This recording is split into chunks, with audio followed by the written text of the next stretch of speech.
Bab 1034. Pada saat yang sama, keluarga Juwanto sudah bersiap-siap. Saat ini, Kumar sedang duduk di ruang kerja. Tatapannya sangat dingin. Gibran yang penasaran bertanya, "Ayah, apa kita benar-benar mau menyerang kerajaan Monoma dan merebut Provinsi Suntra?" Kumar mengangguk dan menjawab, "Benar, sekarang kita akan bertindak." Gibran yang kebingungan menimpali, "Tapi, bukannya ini terlalu berbahaya? Kerajaan Monoma baru menguasai Provinsi Suntra, apa nggak terlalu cepat kalau kita langsung menyerang mereka?" Kumar tersenyum dan menjelaskan, "Justru lebih mudah kalau kita menyerang sekarang. Kerajaan Monoma sudah mendapatkan Provinsi Suntra dan mereka menganggap masalah sudah selesai. Mereka nggak akan menduga kita akan bertindak. Tentu saja, kerajaan Monoma akan mewaspadai kerajaan Nuala dan Yuda. Tapi, mereka nggak akan mencurigai kita. Siapa yang akan menyangka ternyata tujuan kita itu merebut Provinsi Suntra setelah semua yang kita perbuat," lanjut Kumar. Kumar sangat yakin tidak ada orang yang bisa memikirkan hal ini. Untuk menguasai kerajaan Nuala, keluarga Juwanto harus memenangkan hati rakyat. Tanpa dukungan dari rakyat, keluarga Juwanto tidak mungkin bisa menjatuhkan Jihan. Jika benar-benar berperang, pemerintahan kerajaan Nuala akan goyah. Fahlevi bertanya, "Ayah, seberapa besar kemungkinan keberhasilan kita?" Kumar tersenyum dan menyahut, 100%.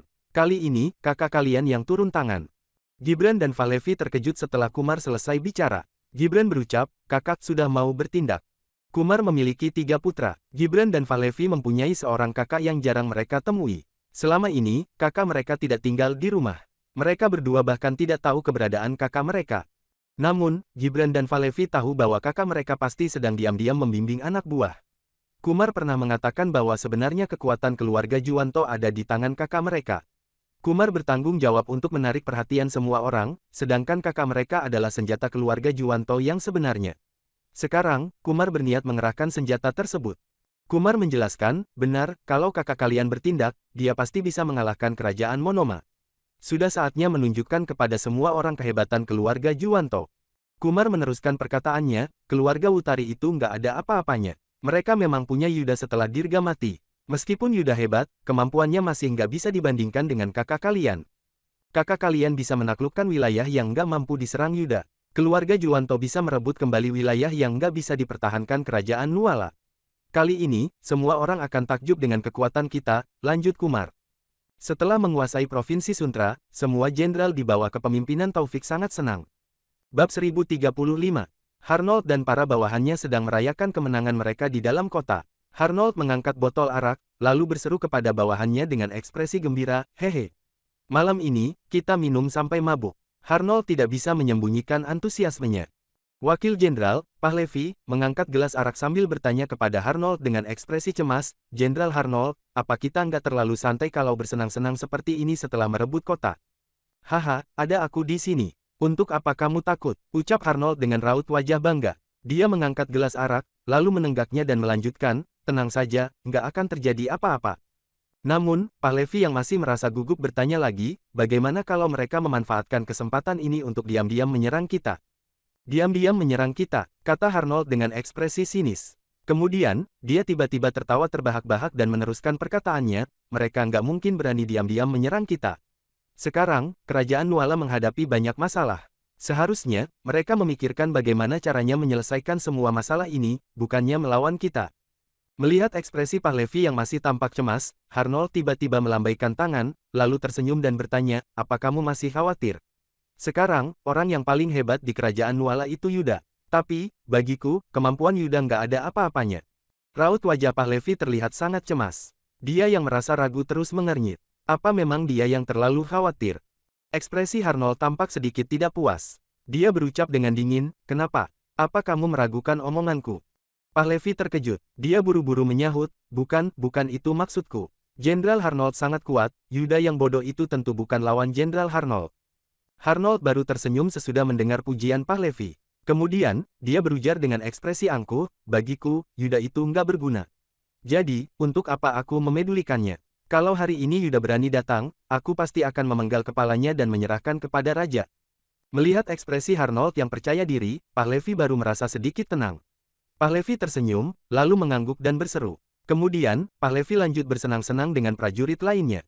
Kala ini, di gunung yang berada tidak jauh dari Provinsi Suntra, putra tertua Kumar, Prabu, yang memimpin para pasukan elit memandang ke arah Provinsi Suntra dengan tatapan antusias. Prabu menyipitkan mata dan tersenyum ketika melihat para prajurit kerajaan Monoma sedang bersenang-senang. Wakil Jenderal, Zafran, bertanya dengan ekspresi serius, "Tuan Prabu, kapan kita akan bertindak?" Prabu menjawab, "Nggak usah buru-buru. Tunggu saja mereka bersenang-senang sampai lupa diri, itu baru waktunya kita bertindak."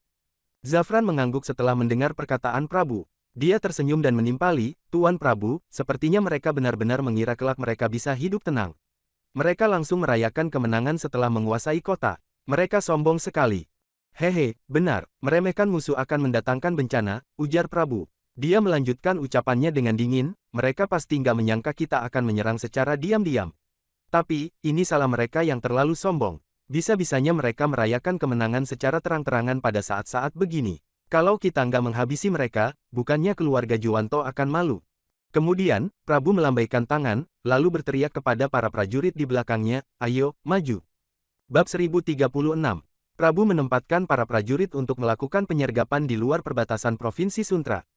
Mereka hanya tinggal menunggu tengah malam untuk bertindak. Waktu berjaga setelah tengah malam biasanya tidak terlalu ketat. Memilih waktu itu untuk bertindak memiliki peluang keberhasilan yang lebih tinggi.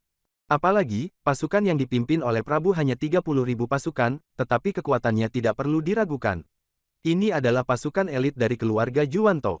Jika benar-benar terjadi pertempuran, kekuatan 30.000 pasukan ini bisa menandingi 80.000 orang. Pasalnya, semua pasukan ini telah berlatih bela diri sejak kecil dan merupakan para ahli. Dengan kekuatan tempur sedemikian rupa, jangankan ada 20.000 orang yang berjaga di Provinsi Suntra, bahkan jika ada 80.000 pasukan juga mereka tidak akan gentar. Waktu terus bergulir, tengah malam pun telah tiba. Semua orang telah melakukan persiapan sedari tadi. Seiring dengan perintah Prabu, muncul 30 orang dari barisan pasukan tersebut. Ke-30 orang ini mengenakan pakaian berwarna hitam, mereka berjalan menyusuri kegelapan malam menuju ke gerbang kota. Setelah itu, mereka diam-diam mengeluarkan belati dan memanjat ke tembok kota. Serangkaian proses ini berjalan dengan sangat tenang, bahkan hampir tanpa suara sama sekali. Ditambah lagi, para penjaga gerbang kini telah tampak mengantuk. Meski dalam keadaan bersemangat sekalipun, mereka mungkin tidak akan bisa menyadari ada yang menyusup. Tanpa bersusah payah, ke-30 orang ini telah berhasil melalui tembok kota. Mereka tetap bersembunyi dalam kegelapan dengan membawa belati mereka untuk membunuh para penjaga yang mereka lewati. Para penjaga itu bahkan langsung tewas tanpa sempat bersuara sama sekali. Hanya dalam waktu beberapa menit, para penjaga di tembok kota telah tewas semua. Beberapa yang masih kuat bertahan, merangkak ke arah pintu kota untuk membuka gerbang dengan perlahan. Pada saat ini, tiba-tiba ada yang menyadari sesuatu dan berteriak. "Ada penyusup! Ada penyusup!" Teriakan itu terus bergema memecahkan keheningan malam. Hanya saja, semua ini sudah terlambat. Dari kejauhan, tampak banyak sekali api obor yang menyala. "Serang!" teriak para pasukan tersebut dengan lantang. Pasukan Prabu langsung menerjang ke pintu kota. Pembantaian yang dilakukan secara sepihak ini membunuh 20.000 pasukan Taufik secara langsung. Hanya dalam sesaat, Provinsi Suntra telah jatuh ke tangan Prabu. Keesokan paginya, kabar ini beredar ke seluruh negara Nuala. Bukan hanya itu, Prabu juga membebaskan pemimpin Komandan Harnold. "Beritahu Raja Monoma, tahtanya itu diberikan oleh keluarga Juwanto. Suruh dia pertimbangkan baik-baik untuk bekerja sama dengan kami. Kalau mau bertentangan dengan keluarga Juwanto, satu-satunya jalan baginya adalah kematian. Tapi, Provinsi Suntra ini nggak akan dikembalikan padanya lagi." Dengan tawa yang membahana, Prabu pun membebaskan Harnold. Harnold benar-benar putus asa saat itu, dia bahkan berpikiran untuk bunuh diri. Namun tak disangka, dia malah telah diikat di atas kuda saat terbangun kembali. 20.000 pasukannya telah habis dibantai. Ini, apa yang sebenarnya terjadi? Jika bukan karena merasa kesakitan, Harnold masih mengira semua ini hanya mimpi. Bagaimana sekarang ini? Provinsi Suntra telah direbut, Raja Monoma pasti akan membunuhku. Tangis Harnold sambil terkulai lemas di atas punggung kuda. Dia kembali ke Monoma dengan perasaan putus asa. Di sisi lain, kabar bahwa Prabu telah menduduki Provinsi Suntra pun tersebar ke seluruh pelosok negeri. Orang pertama yang menerima kabar ini tentunya adalah Kumar. "Hahaha, putraku memang gagah berani. Hanya dengan waktu 1 malam, dia sudah bisa merebut Provinsi Suntra." "Bagus, bagus sekali." Kumar tertawa terbahak-bahak. Sementara itu, Gibran dan Valevi juga sangat gembira dan bangga terhadap kakak pertama mereka. Pada saat bersamaan, mereka juga merasa sangat takut terhadapnya. Bab 1037. Oleh karena itu, kedua bersaudara itu sangat patuh dan tidak pernah mengungkit masalah warisan keluarga Juwanto. Sebab, mereka tahu bahwa warisan keluarga Juwanto tidak akan pernah menjadi bagian mereka. Semuanya adalah milik kakaknya ini. Paman, setelah Provinsi Suntra jatuh di tangan kita, Ratu pasti akan sangat malu kali ini, ujar Yahya sambil tersenyum. Saat ini dia baru mengerti maksud dari pamannya dan merasa bangga dalam hati. Pamannya ini mungkin bukan seorang pahlawan, tetapi dia tidak kalah gagahnya dari seorang pahlawan. Bahkan cara yang tidak menguntungkan seperti ini saja bisa terpikirkan olehnya. Namun pada saat bersamaan, Yahya juga mulai berwaspada terhadapnya. Haha, Yahya, sepertinya Jihan kali ini nggak akan bisa membalikkan situasi lagi. Seru Kumar dengan kegirangan. Tentu saja, berita ini juga sudah tersebar hingga ke istana. Mendengar laporan ini, ekspresi Jihan sangat muram. Dia baru mengerti rencana sebenarnya dari keluarga Juwanto. Dia menggunakan segala cara untuk membuat rakyat mengkritik diriku agar kepercayaan rakyat menurun. Rencana ini benar-benar kejam. Jihan sangat marah, tetapi dia tak berdaya melakukan apapun. Keluarga Juwanto telah mempersiapkan diri bertahun-tahun, sama seperti keluarga Barus.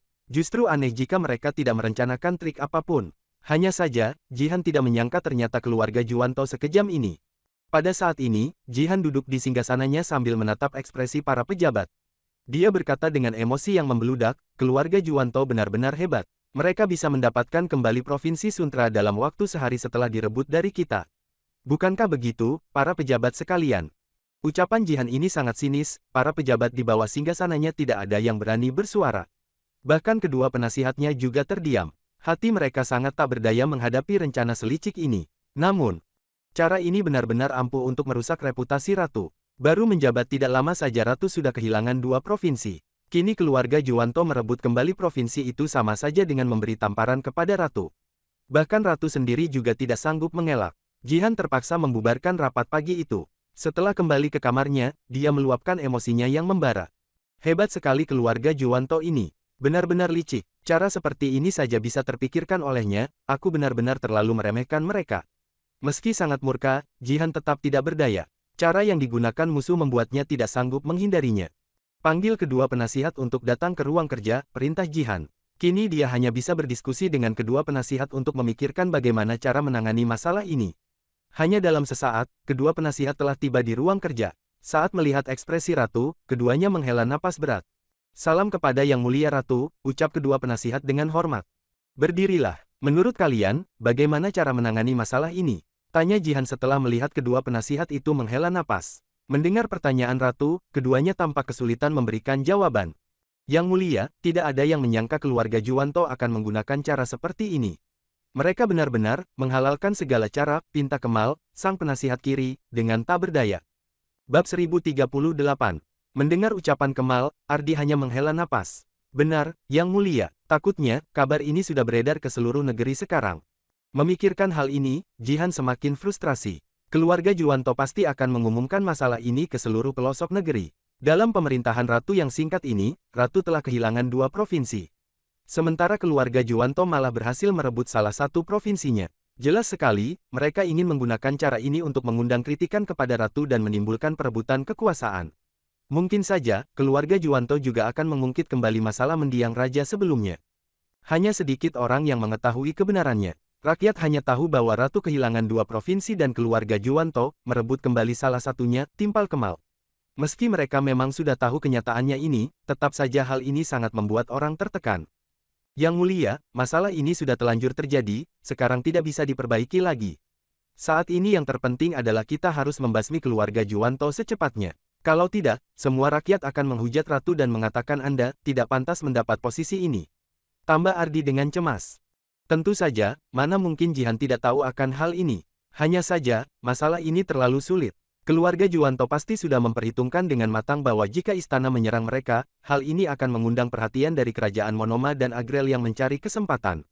Karena itulah kerajaan tidak berani menyerang secara frontal. Sementara itu, mereka bisa menyusun rencana licik untuk mencari kesempatan meningkatkan reputasi mereka. Melihat Jihan menjadi sasaran kritikan seluruh negeri dan seisi istana tapi malah tak berdaya, Kemal merasa dirinya masih punya waktu untuk menyusun lebih banyak rencana dan memegang alih kuasa. Oleh karena itu, dia kembali berkata, Yang Mulia, masih ada satu hal yang harus diperhatikan, yaitu saat ini terjadi begitu banyak kekacauan sehingga membuat orang hidup dalam ketakutan. Kalau saat ini keluarga Juwanto semakin memperparah situasi, pasti akan banyak orang yang berpindah haluan membelanya. Bahkan pejabat di istana juga, takutnya akan muncul niat lainnya. Inilah yang paling ditakutinya. Setiap orang punya tujuannya masing-masing, ada yang menginginkan reputasi, keuntungan, ada juga yang hanya ingin melindungi dirinya. Singkatnya, dengan tujuan yang berbeda-beda itu, keputusan yang diambil juga akan berbeda. Bahkan dalam era yang penuh kekacauan ini, takutnya hanya sedikit orang yang bisa tetap tulus bersama kerajaan Nuala ini. Jika banyak pejabat yang berpindah haluan berpihak pada keluarga Juwanto, tetapi malah bersikap seolah-olah setia pada kerajaan, ini akan menjadi semakin runyam. Meskipun ibu kota terlihat kokoh dari luar, bagaimana jadinya jika kerusakan yang sebenarnya bermula dari internal? Bukankah itu adalah pukulan secara langsung bagi kerajaan? Wajah Jihan menjadi sangat pucat saat memikirkan kemungkinan ini. Kemal, Ardi, aku juga mengerti akan hal ini. Tapi, apakah kita punya cara sekarang? Tanya Jihan dengan tak berdaya. Hanya saja, Jihan juga tahu bahwa kedua orang ini tidak mungkin akan punya ide bagus. Ardi hanya menghela napas karena tidak tahu harus memberikan saran seperti apa. Sebaliknya, setelah Kemal berpikir cukup lama, dia akhirnya berkata, "Yang mulia, mungkin bisa coba cara yang saya sarankan ini. Kalau berhasil, mungkin saja kita bisa menangani masalah untuk sementara." Ardi terkejut mendengar ucapan Kemal, sebab tidak ada seorang pun dari mereka yang bisa memikirkan cara lain. "Kemal, katakanlah," ucap Jihan dengan bersemangat. Kemal menarik napas, lalu berkata, "Minta bantuan keluarga Barus." Hanya dengan 4 kata ini, membuat kedua orang itu tiba-tiba tersadar. Keluarga Barus sama-sama merupakan 4 keluarga besar seperti keluarga Juwanto. Jika mereka rela membantu, kerajaan pasti akan terlepas dari keluarga Juwanto. Bab 1039. Jika keluarga Barus turun tangan, mungkin bisa menyelesaikan situasi mendesak ini untuk sementara. Setidaknya keluarga Juwanto tidak akan memiliki begitu banyak sumber daya untuk melawan kerajaan dan tidak terlalu banyak orang yang beralih ke pihak keluarga Juwanto. Bagaimanapun, tidak ada yang ingin terlibat langsung dalam pertempuran saat ini. Namun, bagaimana jadinya kalau keluarga Barus gagal? Ini akan menjadi bencana besar. Rencana ini memang tidak terlalu buruk, tetapi membuat Jihan menghela napas berat. Pasalnya, dia sudah bermusuhan dengan keluarga Barus. Sama seperti keluarga Juwanto, keluarga Barus juga sudah lama mengincar posisi di kerajaan Nuala. Khawatirnya, mereka tidak akan membantu Jihan begitu saja. "Kemal, aku mengerti dengan maksudmu. Tapi, ada satu hal yang belum kuberitahukan pada kalian. Aku sudah lama mengetahui posisi keluarga Barus. Mereka juga menginginkan kerajaan Nuala." Begitu perkataan itu dilontarkan, Kemal dan Ardi sontak tercengang.